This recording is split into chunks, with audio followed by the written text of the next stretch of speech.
कोई मुझे बताए, छन्नी से चावल निकालने पर वो क्यों गिर जाते हैं और मक्के के दाने भी क्यों गिर जाते हैं? लेकिन जब उसी छन्नी से बारीक आटा निकाला जाता है तो एक भी कण नीचे क्यों नहीं गिरता? क्यों जब कढ़ाई के तले पर लहसुन से एक गोल घेरा बनाया जाता है तो उसमें डाला गया अंडा भी गोल बन जाता है? अगर उंगलियों से लहसुन को हल्के से रगड़ा जाए तो उससे अंडे की जर्दी को आसानी से उठाया जा सकता है। इसे ही द्वितीय श्रेणी का तीर कहा जाता है। रेत में थोड़ी सी अल्कोहल डालें, फिर उस पर चीनी और बेकिंग सोडा का मिश्रण छिड़कें और उसे जलाएं। तभी एक प्राचीन और रहस्यमय फिरौन का सांप जादुई रूप से जमीन से बाहर निकल आता है।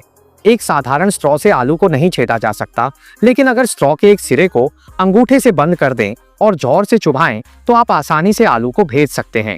यह है वायुमंडलीय दाग की शक्ति। नई खरीदी हुई च्युइंगम को चबाएं नहीं, बल्कि उसे पिरामिड की नोक जैसा आकार दें। जब च्युइंगम ध्यान न दे तो उस पर नारियल फेंकें। नारियल वास्तव में छेद जाता है।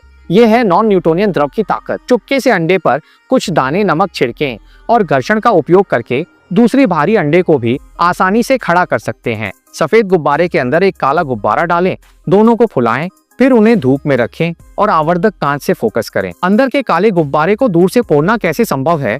हरे तीर के सामने एक कांच का गिलास रखें, उसमें पूरी तरह से साफ पानी भरें तो आप देखेंगे कि तीर का दिशा जादुई रूप से उलट गया है। यह है उत्तल लेंस के प्रतिबिंब का सिद्धांत। कोल्ड ड्रिंक के कैन में थोड़ा सा साफ पानी डालें, उसे 2 मिनट तक गर्म करें, फिर तुरंत उसे उल्टा करके बर्फ के पानी में डाल दें।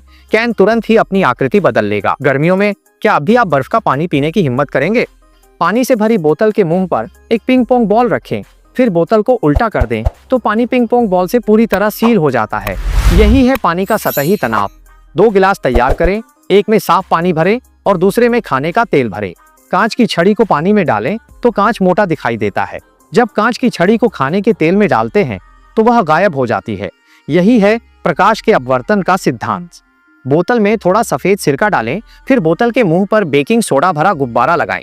जैसे ही गुब्बारा ऊपर उठाते हैं वह बोतल से फूल जाता है।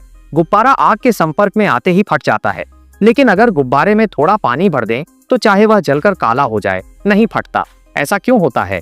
चाहे आप मेमोरी पिन को किसी भी आकार में मोड़ दें, बस उसे गर्म पानी में डालते ही वह अपनी असली शक्ल में लौट आता है। यही है मेमोरी मेटल का जादू।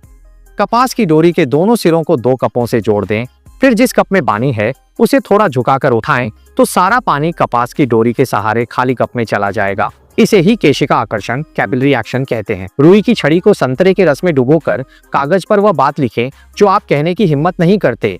फिर कागज को आग की लौ के पास गर्म करें तो उस पर लिखे हुए शब्द धीरे धीरे उभर आएंगे। यही है अदृश्य स्याही की जादुई खातिर।